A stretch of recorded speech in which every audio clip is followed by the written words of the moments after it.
Hello, everyone. Welcome to our webinar today. I am very excited about this because we've actually never explored this topic before. So we're going to be talking about customer psychology. And of course, we have Quinn from Growclass here with us. So we're super excited. And I can see everyone already knows what I'm about to ask in the chat. Let us know where you're joining from because I love to see it. I do see Lyle is joining from sunny Austin, Texas today, and I'm jealous because I bet it's nice and warm there. Let's see, we got some Kansas City, Dallas, Toronto, Birmingham, UK, love it, London, sunny Toronto, Quinn. Yes, I'm just outside of Toronto as well, and it's sunny here, so I am very happy about that. Sunny and like a little bit cold, which don't hate me for saying it, but it is the perfect weather. It honestly is a really, really nice mix. When the sun is shining and you're wearing like a jacket, it's perfect. Love it. All right, so keep saying in the chat where you're joining from, and we will dive right into it because we have a lot of fun things to cover today. So just in case you found this webinar on LinkedIn or maybe someone sent it to you and you're like, I have no idea what HeyOrca is. So HeyOrca is a social media management tool for teams and agencies. So we are here to assist you with all of your social media scheduling. And one of my favorite things is that we have unlimited users. So that's amazing because you can have your entire team on HeyOrca. You don't have to, pick and choose just a couple to be inside. So your whole team can be in there, which is great. And I will say, if you have been thinking about HeyOrca, but you're not quite sure what plan to get or, what you're looking for, stay tuned to the newsletter tomorrow. That's all I'll say, because I break down a couple fun things about our plan. So definitely take a look at that if you have been curious. And we'll dive into a quick round of intros. So my name is Alyssa, and I'm a community strategist here at HeyOrca. So I work on our webinars, our newsletter, Facebook group, HeyOrca stands, all that good stuff. And I'll pass it to our guest, Quinn. Thanks, Alyssa. Hi, friends. My name is Quinn Palmer. My pronouns are she, her, and I'm the Senior Manager of Growth Marketing at Growclass. We are a growth marketing and AI education company, really rooted in kindness and community with some asynchronous courses, a big old Slack group of marketers who are mostly just friends who help us out in our careers. And yeah, we work with the Government of Canada on a couple different funded projects to help upskill people in free courses, as well as you can just join. I'm an alumni of cohort 9, and we are just shy of cohort 50 now. So it's been a minute. Yeah, I know, it's wild. But yeah, I'm super excited to be here. I actually teach our customer psychology office hours as part of our growth marketing certification.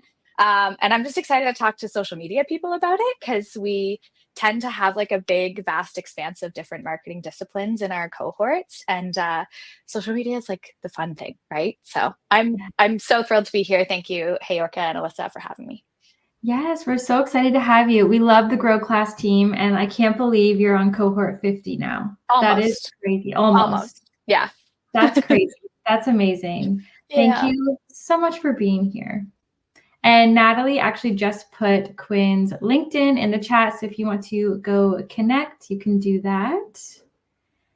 And as usual, we do love giveaways here at HeyOrca. So all you have to do to win a $50 Amazon gift card is share what you learned in this webinar, tag us. You can tag Quinn, and we will be randomly selecting somebody to win. So since this is an actual LinkedIn post, we know it might take a little bit to write it. So you have until Tuesday at noon to share your favorite part of the webinar. And something that's like a little hack that I like to share is if there's a certain slide that is really resonating with you, screenshot it. And then you can use that in your LinkedIn post, which is great because I feel like LinkedIn's really favoring posts that have pictures, videos, all that good stuff. So That is a little hack. So yes, you have until Tuesday to post. And then as usual, we do have our poll question, and I know we're going to be talking about customer personas today. So let us know on our LinkedIn poll, how often do you look at your customer personas? So let us know. We will put the link to that poll in the chat now. All right, and that is all for me. So I am going to pass it over to Quinn, who's going to take it away. Perfect. Hi, friends. We're going to talk about customer psychology today, which is a bit of a weird, fun part of marketing. I wanted to start by just suggesting that I'm going to use marketing as this umbrella term. It is a multifaceted, I personally call it a sport, because there's just so many disciplines and so many different roles and tools and things to know within that sport of marketing. So when I say marketer, marketing, I mean you. If you're in social, if you're in growth, if you're in product, whatever world you're in, I mean you, us. We are marketers in this room in some capacity. So we're going to talk about what social media managers need to know about customer psychology.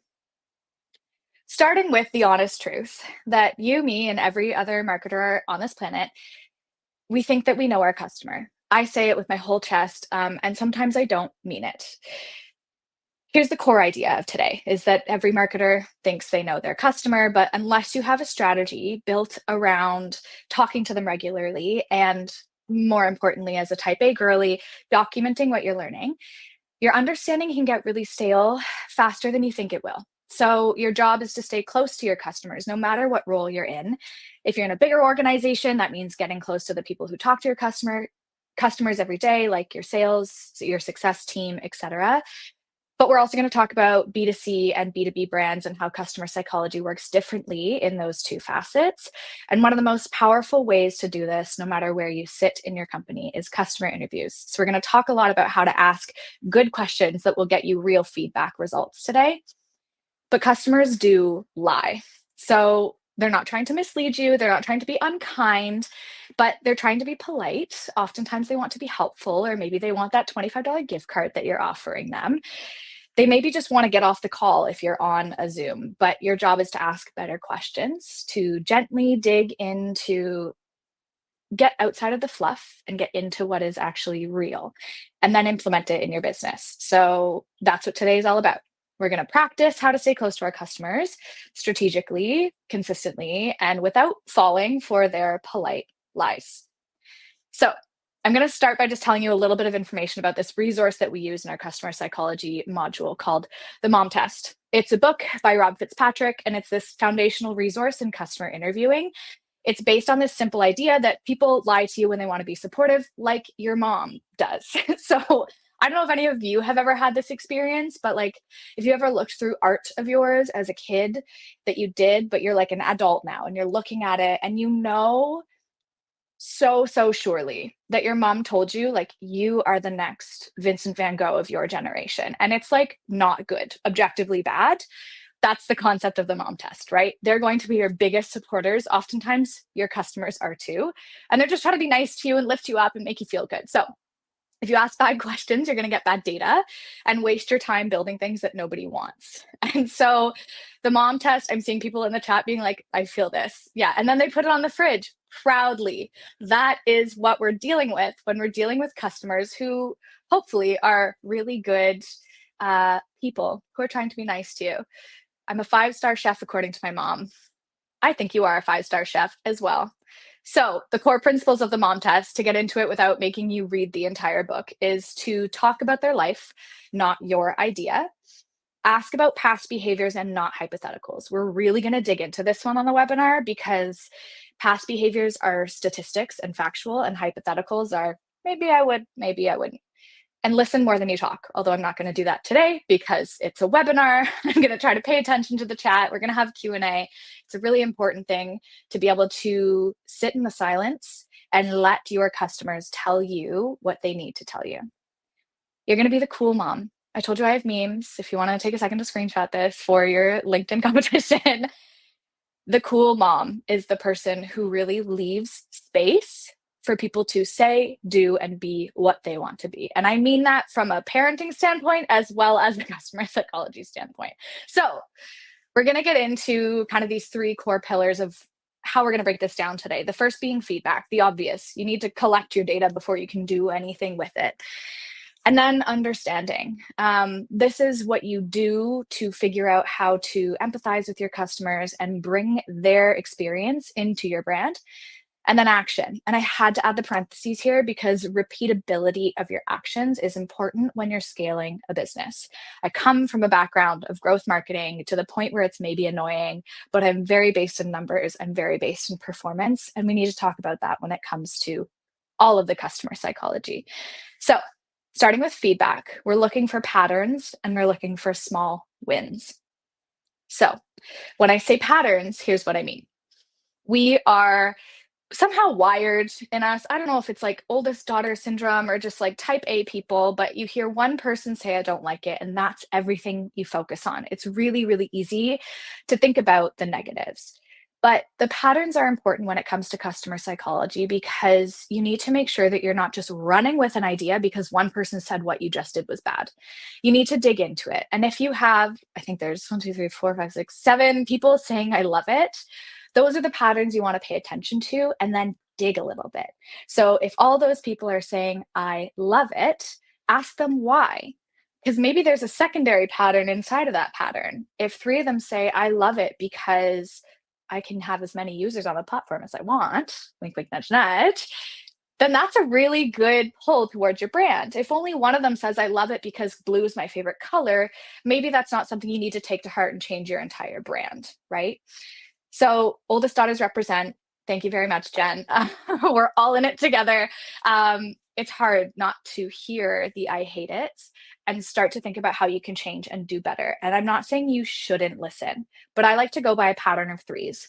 If I don't hear a piece of feedback at least 3 times within a certain amount of time, then I don't necessarily take it to heart. Unless it is detrimental to my brand, make sure that you're not running with all of the negatives. The positive ideas are where you're going to not only talk to more customers and understand them better, but also like feel better about your life and your job if you're focusing on what people like and starting to test and implement and target those keywords, those experiences. So, So I was just yeah, gonna say, I love what you say about that because I think sometimes when you do, surveys and things like that with your customers and you get that one response that's saying something like negative or like they hate something, and it's just so easy to like focus on that one response and you're like, wait, why? Like yeah, why do they say that? But I love what you're saying about, like look for the pattern. Like if it's just one person saying that, it's okay. You can't please everyone, but yeah, I love that reminder. yeah. And Jesse even just popped into the chat, or how can I change that for that one outlier person? If this is a 5-minute solve, do it. Absolutely. Your customers are so important. I've witnessed in my years of focusing on growth, so many people like pivoting a core product function because one person, preferred it on the left-hand side and really paying attention to how many resources a change is going to take your team. And I don't just mean time and money resources, I also mean mental. If you can change it for that one outlier, do it. But really consider what changing it looks like. And if it's going to even impact all of the I love it people, right? So inception vibes, patterns and patterns. Michael, I feel you in the chat. It is patterns and patterns. It's a little like data nerd-ish. My wife is in research, psychology research. So I'm often like, look at my spreadsheet, all of my data. She's thrilled. But those patterns are so cool when you start to put them up alongside, I say, like reviews or testimonials of people having really fun experiences. Because the data next to just verbal confidence about what you're doing, um, it helps you make decisions with your customer psychology for how you're going to present yourself, your brand, your social media platform in different ways. So I'll ask in the chat. Please just pop it in. I'll read some of them out loud. I want to know, what is one customer feedback loop that you use that works for your business? I'll leave some like awkward therapy silence for people to think and type it in. I know for us, we do some product surveys, and I think we get some really good feedback there. I think we use the method of like giving away a gift card. So we're like, okay, if you fill out this survey, you can win a gift card. But yeah, that's kind of how we've done it. Yeah, incentives are a really great idea, especially for B2C, or even if it's something like if you're in a scrappy startup, maybe you don't have the money to be giving things away like a gift card. Maybe it's a consult, or maybe it's a free month of your SaaS. Is there anyone else who wants to pop in the chat what you do? Surveys, we use Instagram polls and email surveys. Awesome. Surveys. I wish there were more in-person interviews. Interesting. I'm super keen on in-person interviews. I love them.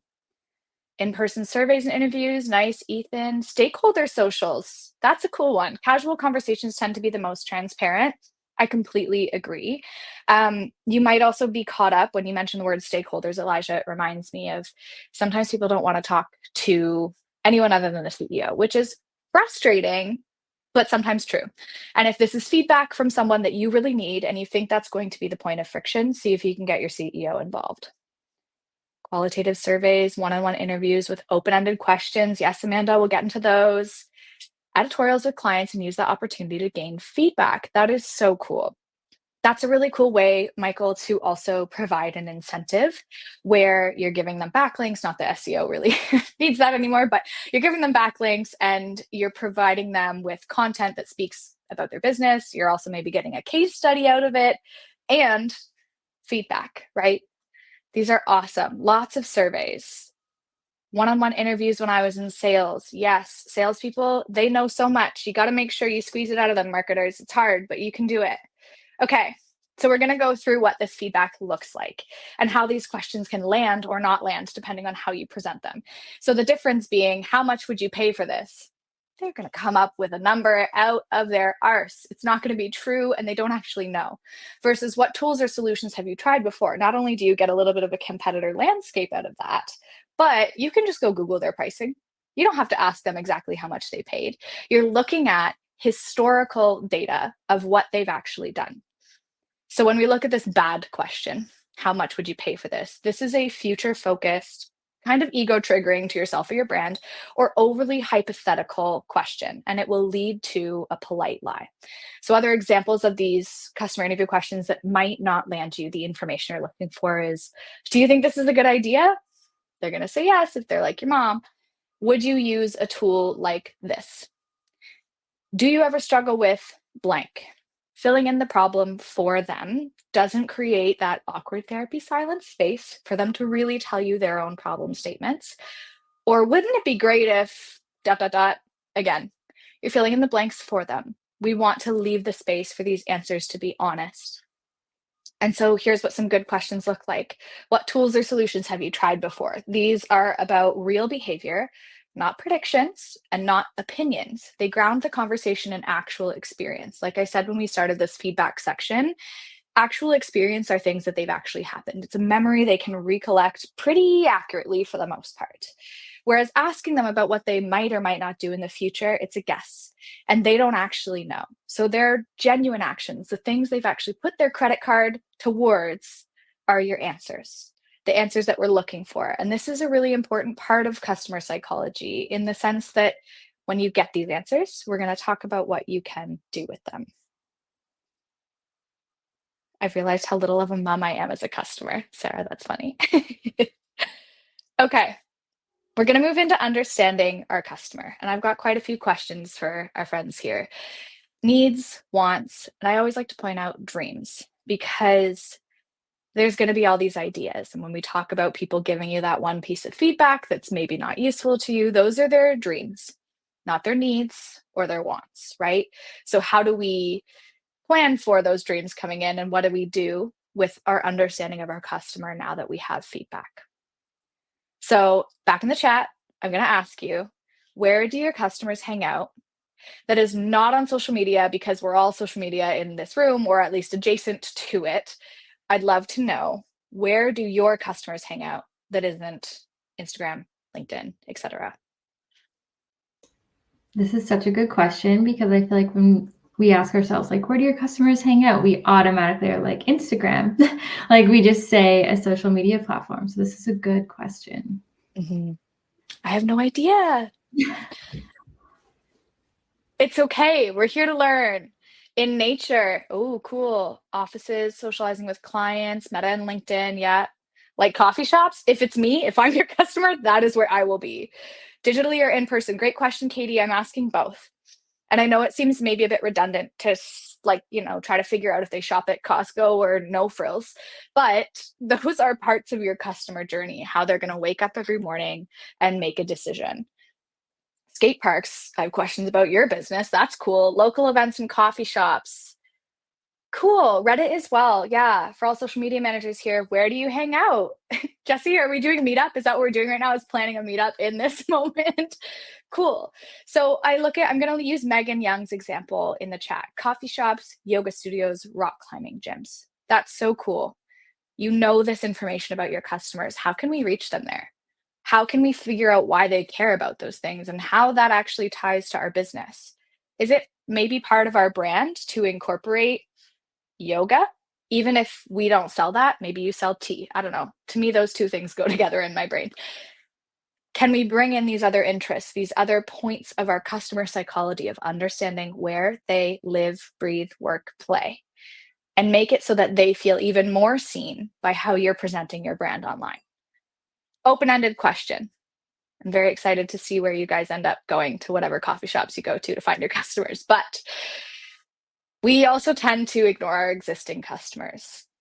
We can all do the little look back. New customers are cool and personas are really important to continue iterating on. However, when it comes to this feedback and understanding your customers, this is a great memeable example of why it's important to look into past behavior, existing customers. That data is stronger. And so new customer personas, they're really fun. You can do product market fit interviews with them. That's a whole different part of the sport of marketing. But your existing customers are concrete data, and your new customers are hypotheses. Take that into consideration when you're making massive business decisions. Okay, we're going to get into action. I love in Megan's chat being like, I think I'm your customer. These are all the places I hang out. Because same. I'm just checking, where do all of the marketing or social media managers hang out? HeyOrca, love.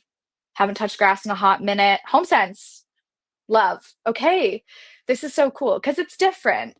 And I think what makes this chat different, Jesse, I love that you asked that question, is that we're all coming from different business perspectives, right? So we might all be in the land of social media management and we could all kiki about it at a coffee shop meetup that we're apparently planning right now for as long as we need. But if your business is very different or your customer base is very different, you're hanging out in a different spot. It's not your job title that puts you somewhere. It's your wants, your needs, and your dreams. So what do we do with all of this wonderful information? We take action with it and we make sure that it's repeatable.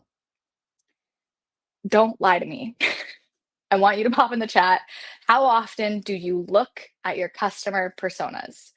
I will start not as often as I'm supposed to, even though I'm hosting this webinar. Okay, don't be ashamed. It happens to the best of us. We all have so many things to do, but I want to know, how often do you look at these things?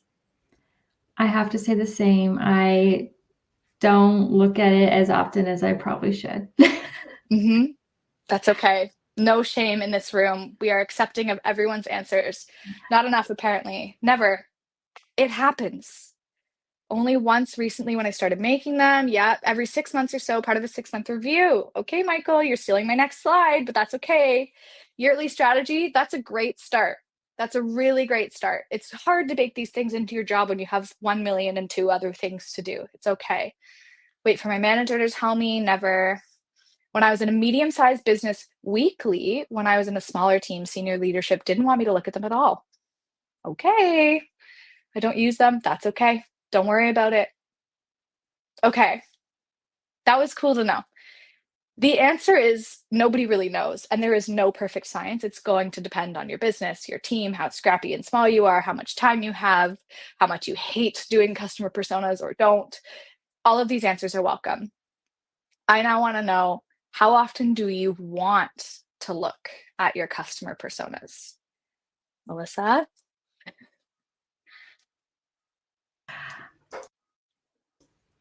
How often do I want?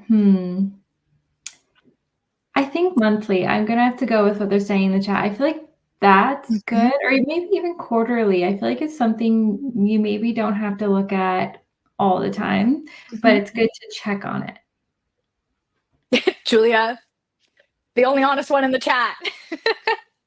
Julia says never, and I completely agree with that feeling, but obviously would love to look at them every day. Yeah, that's a lot. You have 4 to 5 of them. Same. We sell B2B and B2C, so our personas vary. I forget where they're saved. Story of my life. A little less to see how we can adapt to other markets. That's really cool, Sarah. Awesome. Every month, new hires, review them. Yes, that's a great idea. So I tend to suggest starting with quarterly if you don't have a system. It is important to do it because, especially with how quickly the world is changing, if you are in tech in any capacity with AI, customer personas and buyer patterns are changing all the time. I'm not going to get into the SEO mess of it all. It's fascinating, but it has really changed how marketers are operating. And it's also, I think, changed personas in a way in which some people aren't looking for the same solutions anymore if they feel they can solve it using faster tools or no code solutions, right? So, quarterly is my suggestion. If you feel shamed by this, I'm one, sorry. Two, you shouldn't. All of this is fine. We're all doing our best. And three, suggest starting with quarterly. Looking at your customer personas is going to help you shape your interviews, is going to help you realize where you could maybe shift your messaging. And I think it's also important to note that anyone who lives in the world of marketing thinks about their customer personas every day, whether they're using the corporate term customer personas or not. Social media, for example, it takes a lot of empathy and understanding of patterns and virality and feelings and social issues and tone of voice to be in the right space at the right time, saying the right thing that's going to reach the goal that you want. It's a lot of things to consider. And really, in the back of your head, considering all of those things is considering your customer personas. But having them written down is nice for when you're onboarding, when you're tired and you forget things about your business. I don't know about you. I'm like a 4 p.m. crasher. And sometimes I just look at it if I'm trying to write copy and remember who I'm talking to. It's an important practice as a marketer. Hey, I found mine. Nice work, Jen. So proud of you. Okay, last question in the chat for a moment. What is one thing you could do to integrate personas into your weekly work or rituals?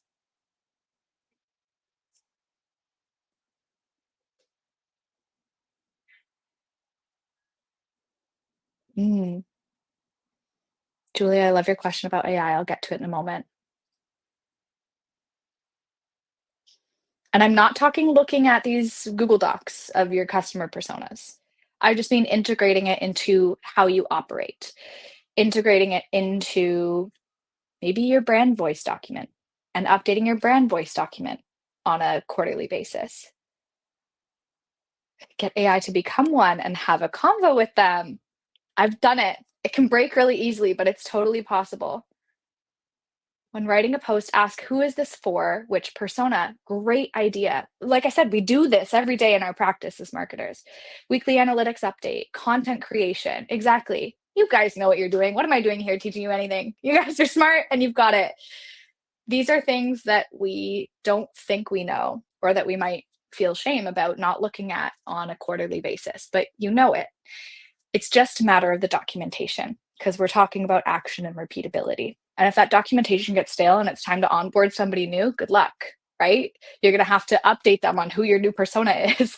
And these documents help us stay really grounded in our empathy and our users. And there was a question that I said I'd get back to. Do you think it's going to be possible to stand out and be successful without AI moving forward? I have a lot of thoughts about this. We teach an AI for marketers course. And we also, I'm doing like a little bit of a risky marketing campaign about how AI also feels kind of peppy sometimes to people, especially marketers, where we keep being told it's going to take our jobs and that feels bad. I like to believe that, yes, it is possible to still succeed in this industry without it. You need to find the right people. You need to find the right role that exists in not needing it. I think it's more possible to use it in small scales, whatever your comfort zone is. But hit me up on LinkedIn if you want to have a deeper chat about this. It's a wonderful question and something a lot of marketers are worried about right now. So, okay, told you I had a lot of memes. We said personas would work. But only good personas work.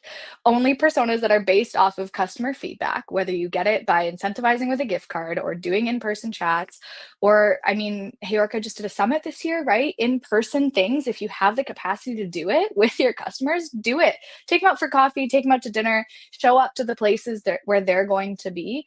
Just start asking them questions. People are much more willing to help than it might feel sometimes. Often, I think in marketing, which is a faction of sales in some way, people might seem unwilling to buy, to convert, but they're not unwilling to help, I find. I believe in the goodness of most people. And if you take a sale out of the conversation and are asking for help and genuine feedback, you're going to get the feedback you want. You're going to build customer personas and look at them maybe quarterly, maybe not. It's totally fine. And then it's going to work because if it's a good customer persona based off of real data, performance data of when your customers open an email, are they morning people or no? That's an important piece of feedback that you can get just looking at your analytics. So if you don't want to talk to people, you're an introvert, it's fine. You can find other ways. But your good personas are the things that work when talking about customer psychology and pulling that into every facet of your brand. Okay. Lovely. I'm just doing a little, the cat always wins. I agree with you, Jen. Perfect. I told you we would get a little nitty gritty with B2C and B2B. And I added this actually because this is always part of the Q&A of my customer psychology live session in our course, because it's a totally different marketing game. So whether you're in B2B or B2C, we're going to go over just a few quick things. For B2C, so direct to consumers, incentivizing feedback conversations works. Giveaways, things like a gift card or a free month, or if you're a software as a service or even just a service provider, a 30-minute consult, whatever it is, incentivize that feedback. People are more willing to give if they also feel like they're getting. Pay attention to keywords related to performance. So here is what I mean by that. When you're seeing a bunch of feedback about things, kind of going back to the I love it, I hate it slide that we had earlier, what word is coming up frequently? And then take that word and start using it in your brand positioning. For example, if your customers are often in a yoga studio, why don't you start talking a little bit about yoga studios? If you're seeing a pattern of a keyword or a time or a place or a feeling or an experience come up time and time again, start to use it in your own positioning and your own words online, especially when it's related to performance. And what I mean by that is double check. Double check that these things are actually going to cause the effect that you're looking for and not just create noise and fluff. There's a lot of AI slop out there on the internet, and we're all here because we're not likely to be the people doing that. And so performing, understanding what keywords are in which post that perform. We're going into performance marketing a little bit, which is huge with social. Making sure you're paying attention to the keywords from feedback all the way to a conversion. And then empathy always sells. If you care, if you give a crap. I did not ask if I could swear before I started this, so I'm really holding back right now. But if you give a crap about your customers, which you do, then empathy is going to sell. Knowing them, understanding them, and talking to them about the pain that they're feeling and how you can help is what's going to sell any product any day. B2B, you want to utilize your sales and customer success teams. These people are yapping their little hearts out all the time, whether it's getting a transcription from their meetings and synthesizing it yourself, or if your teams are unsiloed because you're lucky, actually having conversations with them and asking them to add 2 or 3 marketing-based questions to their discovery calls. They're so close to your customers in a way that we as marketers can't be unless we say, hey, can you please get on a call with me? I have questions for you. Utilize them. Also, this one's a bit hard for me as an overachiever, but no is a good answer if you're curious about why. Back in my early young kid marketing days, imposter syndrome riddling every bone in my body, um, I was a growth consultant, and a coach of mine suggested, as I was pitching to people to try to get new business, to try to get 100 no's. Not 5 yeses, not 10 yeses, but 100 no's, because somewhere in there, there's going to be an answer. Not only of why people are saying no, maybe I'm targeting the wrong person, maybe I don't have the right sales pitch, maybe they want more experience, whatever it is, you're going to learn. And in the face of failure, if you do it enough, there's got to be a success somewhere in there. Yeah. It looks like lots of people are feeling the imposter syndrome in the chat. And then empathy always sells. I already gave you the spiel on the past slide, but it really is, I think, a core part of a marketer's role, social media manager, copywriter, whoever you are in marketing, to care deeply about how your brand comes across to other people and how it helps other people. And that's how you convert, really, at the end of the day. But it's also how you be like a good person in this weird world. Wait, so you don't still have imposter syndrome? That's really funny, Michael. I absolutely do. I absolutely do. It doesn't really go away even for the theater kids, but it's easier to understand a no when you are looking for the whys, when you're pattern driven, when you're performance driven, when you understand that no isn't necessarily bad, it's an opportunity to learn. So here's a little photo of me just in the middle there, and some of my team members and their cute babies, and my customers. So many of my customers, we throw parties, we do coffee meetups, we do virtual meetups. It's all of the above, and it's getting in front of my customers as the marketer. There's so many ways to do this. HeyOrca has done it in so many different ways. I encourage you to be creative, fun, weird, bring up incentives, see what you can offer other people. Approach these conversations with, what can I give? And you'll get in return tenfold. It's karma marketing at its finest, but stay close to your customers. Oh my gosh, there's so many theater kids in the chat. Yay! Imposter syndrome is hard, Jessica. I get it. But if you build these relationships in whatever way you can. Some people can't throw parties and have their customers side by side and give them a hug, but there are little ways in to find all this information about your customer psychology, how they wake up in the morning, what they feel, what they care about. Do they do yoga or do they rock climb? Or are they like, what's that running place? Berries? All the power to you. Knowing where they go, where they spend their time, what they care about it's customer psychology 101. It's your customer persona in an empathy driven lens. And I encourage you to just keep trying to learn and finding those patterns wherever you can. And that's it for now. And hopefully we have some questions. Yay, so many theater kids.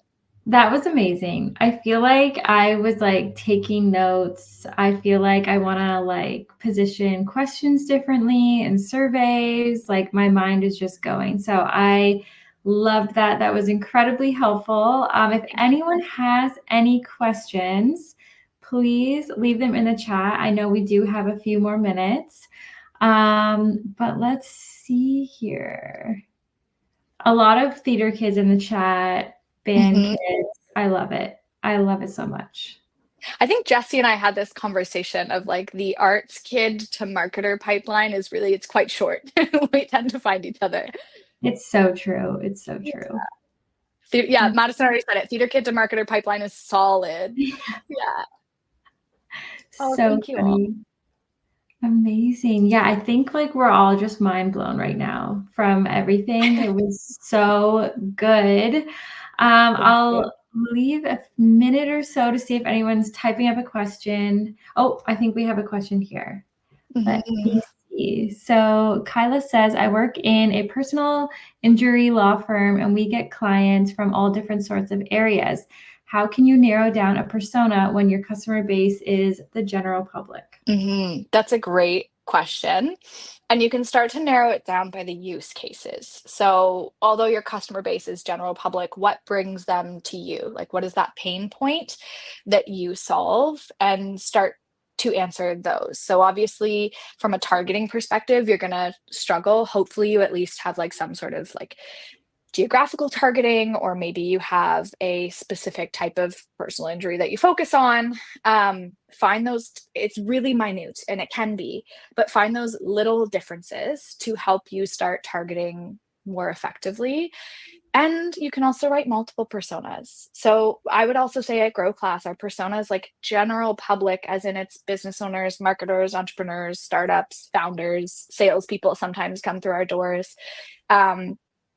What is my common thread? And I have a different persona for each of them. I'm so sorry to task you with more Google documents, but that's my answer.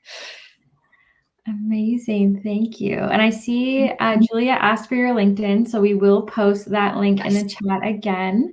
Come find me. Yes, we have a question from Jen. What questions do you ask your customer on social media to build a community? That is a great question. What questions do you ask them to build a community? I think community building is a bit of a different sport than conversion and sales. And so make sure you kind of know what platform you're on and what the purpose of that platform is for your business. That's the starting point. To answer your question, if your goal is to build a community, what questions do you ask is ideally not frequently anything about your product. Ask about how they feel, ask about how they get connected to people. What is the goal of building this community? Garnering engagement often comes from being genuine and providing people with something useful to them. And so although very likely your product or whatever you're trying to sell is part of that equation of what's useful to them, making sure that there's variability in that so that it doesn't feel like you're just selling online. Amazing. Thank you so much. I do see a question about, is this being recorded? And it is, so don't worry if you missed any parts of it, it will be sent to you. Okay, I think we have a question here. Do you think personas in certain industries change more often than others? I work for a brewery and I don't know if our personas change that often. I think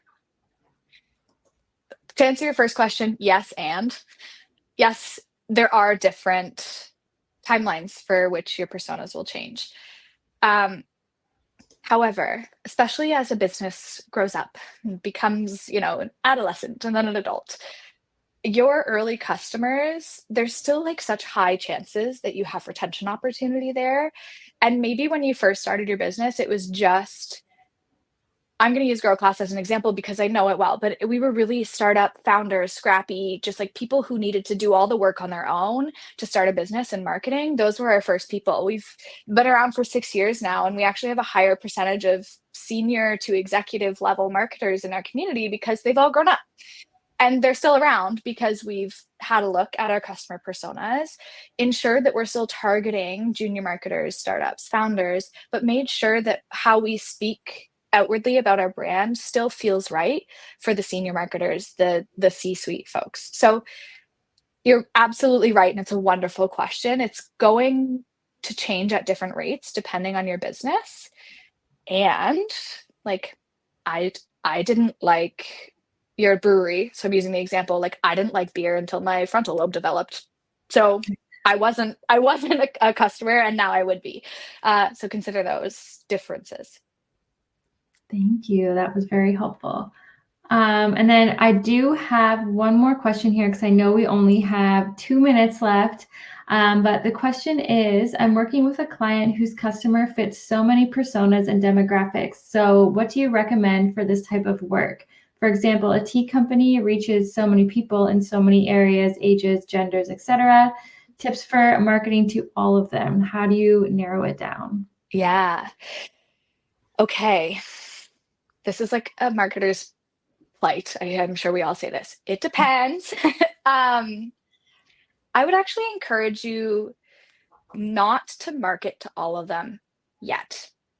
To explain myself there, I think it's cause for experimentation. The growth marketer in me says run some growth sprints and see where your messaging lands. Try to target one or two at a time.